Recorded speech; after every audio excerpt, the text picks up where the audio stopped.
The destroyer archetype is really fascinating in how it speaks to us because in each of us, that little voice will say, no, and maybe it's not really, it doesn't need any help right now. It doesn't need to be, I don't need to fix this right now. I don't need to fix that. I don't need to do this. I don't need to do that. And then the destroyer force has to take over. And boom, the next thing you know, people are forced into situations where they have to reconstruct their life from destruction to construction. It's just an astonishing thing.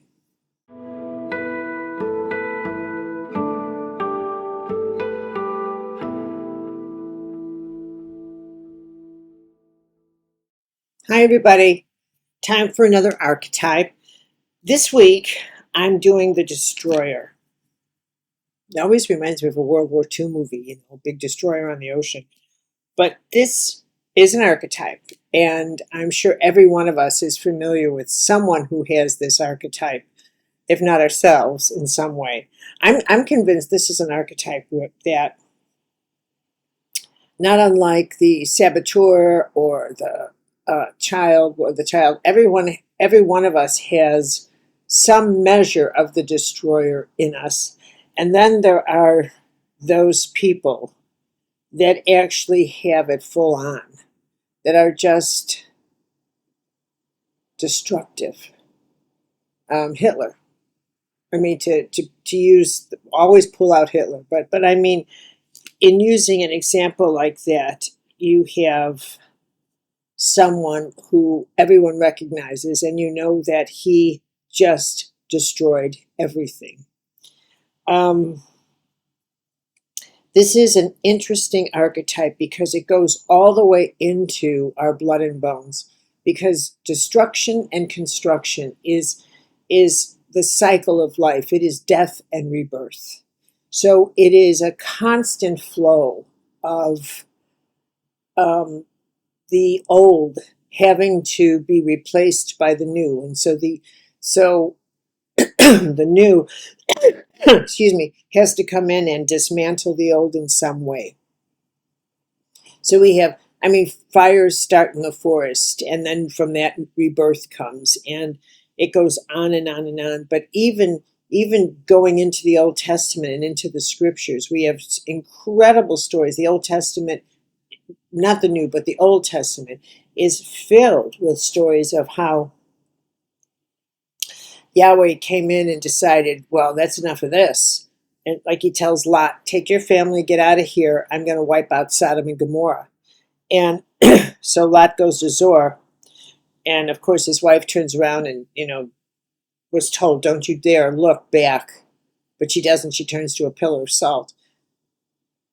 But the town's wiped out because apparently, according to the scripture, Yahweh was unhappy with how they were living their lives. The flood with Noah. Yeah, that's enough of this. Build me a big boat, get 2 of everything, and seal yourself in, and I'll take care of the rest. The floods come. This idea of destruction, and from that comes construction. But there is an impulse in us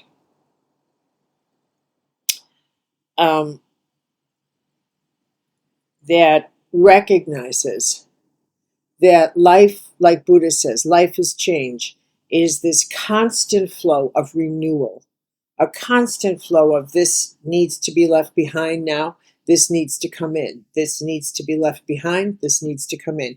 And so there's positive destruction. I renovated my house, and it was positive destruction, construction. And so there's a lot when it's time for something to change. I think that it's not always that we want, we embrace it, but it simply has to happen. It has to happen. In the Hindu tradition, they have the goddess Kali, and Kali is this cycle, this force of change that comes in. It's essential change, and it's neither good nor bad. It just is. It is a force of nature. And when you look at it from an organic point of view, you realize that everything has to move and be changed all the time. Nothing can sustain itself as is. And, our problem is that we get comfortable in our situation and we don't want things to change, especially things we're comfortable with. Who is it that said that the misery you know is better than the misery of the unknown? Some kind of quote like that. But I think it was Virginia Satir that said something like that, that so many people will take the misery they know over the unknown misery, because at least they know the devil, the devil they know, as it were. And it's because we lock ourselves in, knowing that we have to change things, and we don't. I mean, I've read so many stories, and I'm just finishing one now about the Johnstown flood that happened in the Northeast at the end of the 1800s. And once again, these stories fascinate me. They absolutely fascinate me, not unlike Katrina. They are fascinating stories about how a system is weak. You know that the bridge and the dam needs to be reinforced. You know it has to be upgraded. Everybody knows that. And they decide, no, well, maybe the next generation, the next politician, the next this, the next that. They just keep kicking the can down the road. And then the dam breaks. And then Katrina happens. And the whole 9th district of New Orleans is flooded out. All of these kinds of destructive forces, maybe they could have been prevented or subdued if, in fact, people had recognized, we have to do something here because the force of destruction that's building up here is so huge. Climate change. Look at how hot the world is right now. I was reading about temperatures in Spain and Italy, 110, 115, and no sign of anything changing. Look at what did they say in Death Valley, 130? I mean,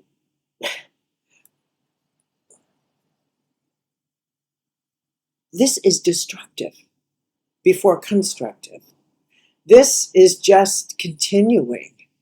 And the temperature of the ocean has heated up, and everything is just entering a stage of combustion. And I mean, I heard an interview with a weatherman who resigned his position. He was in, I think, Kansas, and he was explaining to his TV audience how climate change works, how the El Nino and the effects of the warm weather and the effects of a rising temperature in the ocean and the glaciers. And he's explaining this in a way that you would think an audience would be appreciative. But instead he was getting death threats. And he finally resigned. He's working, I think, at Woods Hole now. And he said, he's got post-traumatic stress syndrome from, like, what in the world? Why? Why would people respond that way when being told, I'm trying to save us from the potential of a huge catastrophe, like all these floods that could have been changed, like Katrina in New Orleans, like the Johnstown flood a century and a half ago, like all of the things that have happened when you read all of the disasters, bridges that had they been reinforced wouldn't have fallen. I mean, why do we not step up with construction, but allow destruction to have its way? What is that? What is that particular mechanism in us that absolutely refuses to acknowledge that this situation needs attention and maybe money, maybe finances to take the thing down and start from scratch and build something that is more sturdy given the times we live in? I mean, I think of the number of bridges that were not built to sustain these huge, heavy semis that drive across them. They need reinforcement. But who's, The destroyer archetype is really fascinating in how it speaks to us because in each of us, that little voice will say, no, and maybe it's not really, it doesn't need any help right now. It doesn't need to be, I don't need to fix this right now. I don't need to fix that. I don't need to do this. I don't need to do that. And then the destroyer force has to take over. And boom, the next thing you know, people are forced into situations where they have to reconstruct their life from destruction to construction. It's just an astonishing thing. So I'm turning it to you because I think there are people who, that's just the destroyer in general and how it touches into all of our lives, into all of our lives. I mean, I saw a leak in my ceiling. I was sitting in my TV room and I look up and I see this little water spot on the ceiling and I thought, what the heck is that? Well, if there's water there, it's coming from somewhere, and as far as I'm concerned, that's it. So I immediately get on it. I call the plumber, I call the architect, I call, fix this. Because for me, I don't want carelessness to be the source of destruction. And it just, obviously, if you see something, that's my nature. I have to respond full on right away because I don't want a ceiling falling on my head. But I think that the destroyer is also this kind of force that comes into us and says, you know, if you don't move, if you don't get some exercise, if you don't, you know, you have to change your habit, you have to improve your health habits, however it is, because this is what is true. Our life system is designed to support our life system. That's how your intuition works. It supports your life system. It talks to you in positive ways. It's always giving you messages, even when you don't want to hear it. Like, I shouldn't eat this, or blah, blah, blah, or I should really move more, I should exercise, whatever it is. Even if you don't want to hear these messages, if you actually paid attention to them, every little one of those microchip, rapid fire, intuitive gut hits is coming from that place in you that is designed to keep you healthy, that is designed to keep you in a shape, in the state of balance, that's always designed to improve your life, always, always. I mean, you have to go against the laws of nature to think, I think that I'm going to chew on arsenic today. I mean, you're not guided that way. You're guided always to do what is in your best interest to survive. And that includes things like, you know, what you should do for your health, what you should do in relationships, how you should be in your world, how you should, your intuitive system is always, even how it says to you, be careful what you say to this person. Don't use that tone of voice. If you listen to yourself carefully, your intuition even monitors your tone of voice. And it'll say, don't speak to this person later. Do this. It guides you. It guides you constantly. It is a constant operating system. And it's constantly, the agenda is your balance, your health, your well-being. And it will often tell you to do things that, like, that's enough of this. Get yourself out of this environment. Get out of here. Do this, do that. That's enough. This is, you can't take the stress here. This is destroying you. This is destroying you. And that's part of the destroyer archetype, saying you're being destroyed by this. This is too much stress for you. This is too much noise for you. This is too much toxicity for you. Get out. And if we don't pay attention to those messages, then the force of our own survival, the larger operating system, will simply take over. And it's as if this is the difference between fate and destiny. By not choosing to consciously respond to that kind of guidance, you are actually tossing the ball over to the forces in around you, saying you take over, and whatever happens next is going to be created from the potpourri of energies in my atmosphere. And maybe this will work. It's the difference between following a recipe and getting guidance that says, no, I need this ingredient, I have to make it this way, this way, this way, and putting all your attention into following something so that you can construct something that needs to be constructed. But instead, you don't want to take the time to go through all the stages that have to be done to prepare something. So instead of determining your dinner, you toss it over to anything that's in the refrigerator and you let fate take over. So fate says, well, you got a head of lettuce, you got this, you got that. You'll eat, but it may be very destructive. It's not a determined, clear, constructive choice.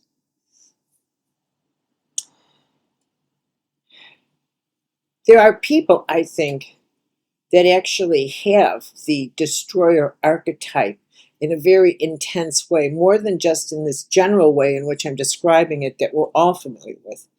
But there are people that really do embody destroyers. And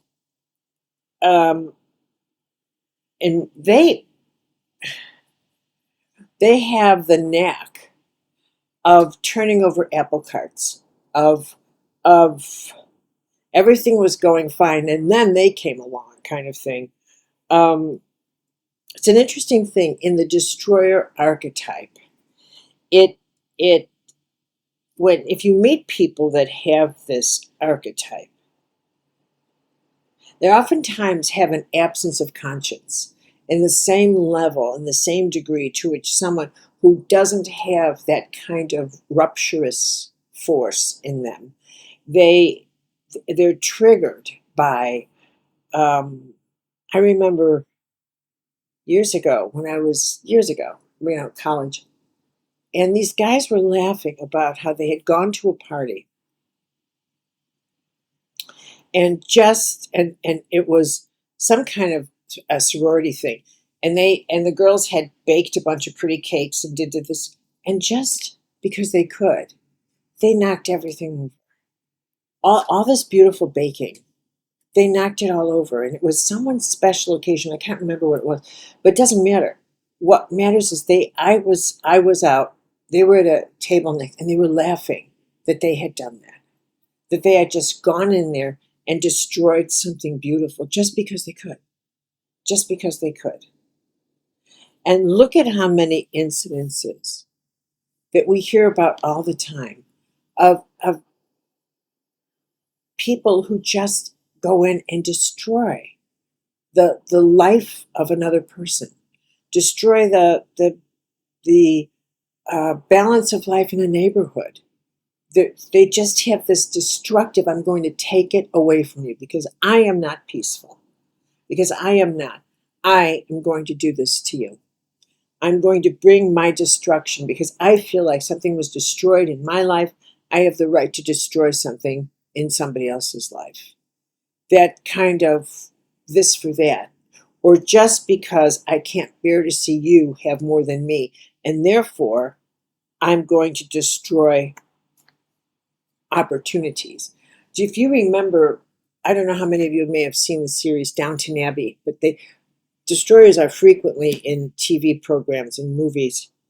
But in Downton Abbey, there were three sisters, and one of them was Mary Crowley, and then her sister Edith. And Mary was the sophisticated older one who inherits Downton Abbey and all this other kind of nonsense. But she had such a bouquet of riches in her life. And her sister Edith was a little bit more subdued and not nearly as malicious. Mary Crowley portrays the destroyer so beautifully, no matter what Edith goes after, whether it's a career or love or she has an out-of-wedlock child, any single thing that she does, her sister tries to destroy. And there are so many relationships like that that are illustrated in literature and in movies and etc., because it is a very real part of life. You see it in sibling rivalry, in which one of them is the destroyer. And it's like they just cannot bear to see the other person get something that they feel is they should have. And even if they don't feel they should have, they just don't want you to have it. And so it brings out the destroyer in them. And you could see the destroyer evident in people in ways you might see it a little bit in yourself. If you ever find yourself tempted to rain on someone's parade, you know that expression, to rain on someone's parade, where they're just so happy about something that's come into their life, and you are consciously withdrawing and thinking, well, I guess that's okay. And I think about that, a story I told 1 billion times, but it's so perfect. This model who was on a shoot, and another younger model, younger by 30 minutes, I mean, in their world, but some scout from a major magazine was coming in. And so all these models knew about it, and so they were all trying to look extra pretty. And this young model, younger, so one's 24 and one's like 19.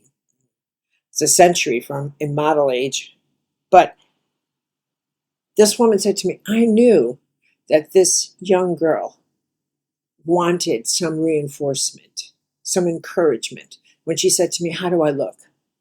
She said, I knew it, and I couldn't give it to her. Instead, I just looked at her and said, you're all right. You'll do. You'll get by. Don't worry about it. No, really, you're fine. She gutted her. She destroyed her. It was her destroyer coming in because she just couldn't bring herself to empower her. So this force of destruction in us is at its root because the challenge of becoming able to empower another person is a challenge that's equal across the board in all of us. This life is all about what we do with our power,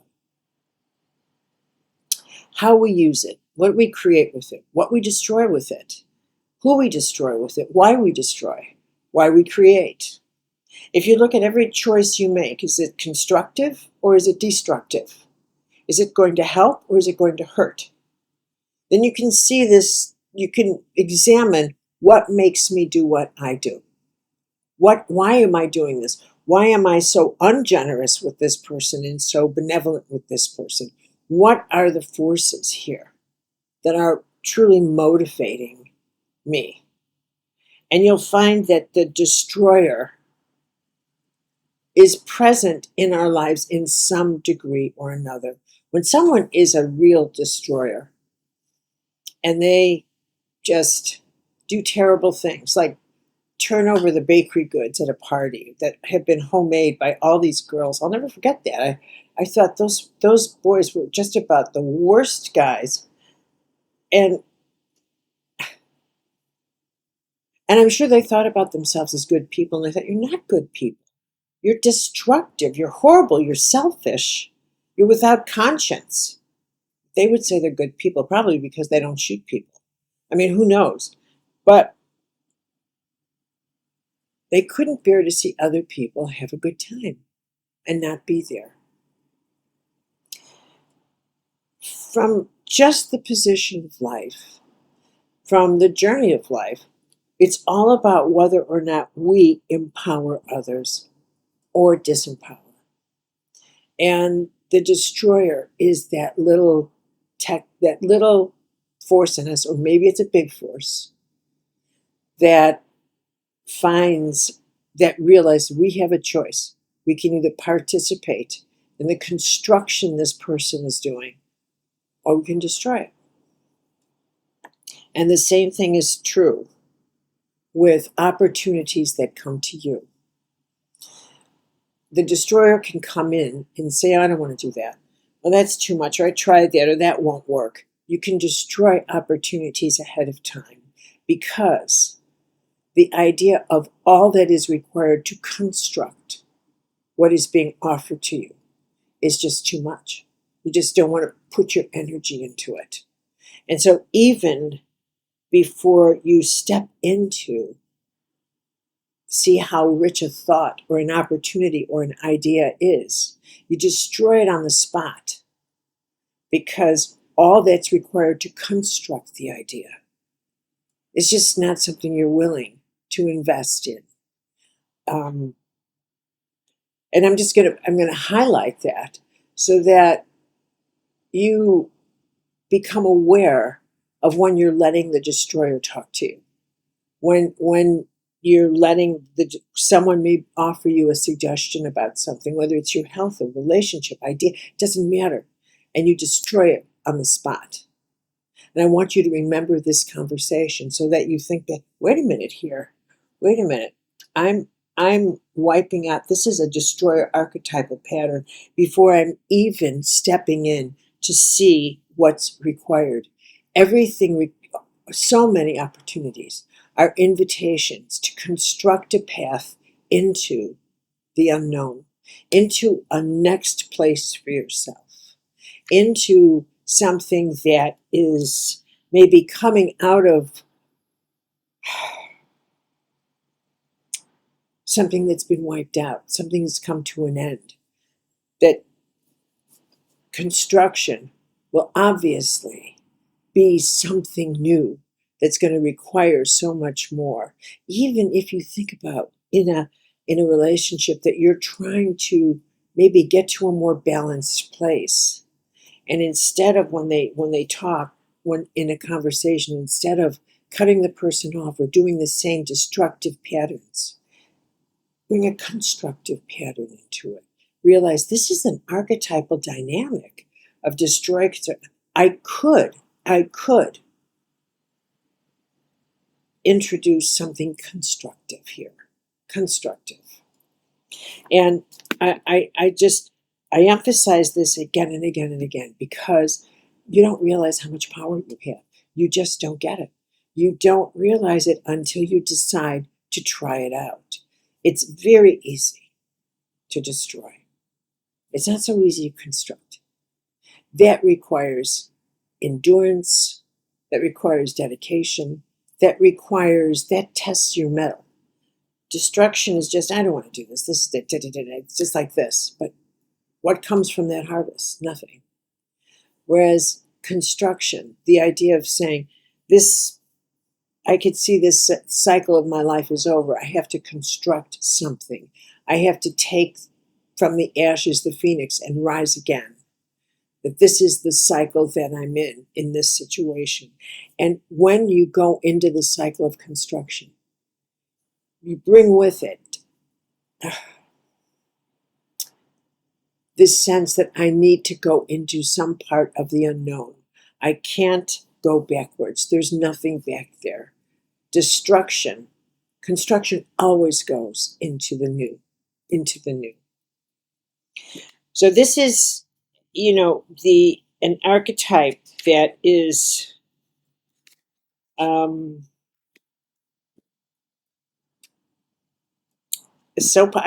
want to point out something else about Mary Crowley. Not that I'm like this, but it just occurred to me that if you watch the whole Downton series, which I haven't seen since it was on, so it's years back, but what I remember as I was thinking about the Destroyer is that as she matured, and as Edith matured, and as they grew up through the series, her destructive, constructive pattern, which was so consistent, became directed toward the reconstruction of how to make Downton Abbey survive. And what had to happen and what things her father couldn't do because of the way the character, his old worldness and the way Julian Fellows wrote his character. But she could take her sense of construction and destruction and reconstruction and apply that to bring the economics of Downton Abbey into modernity. So if you can remember that character, if you saw the series at all, it really is a perfect profile of what I'm speaking of how destructive, how the destroyer can wipe out relationships, how they can self-destruct, how they can destroy the world around them, and at the same time, construct it anew. And then finally emerge into a highly productive, constructive person where their destruction is positive. It's what needs to happen in order for something to survive. So actually, it's really the best character I could think of. Okay, everybody. I wish you the best with this, and I'll see you for another archetype next week.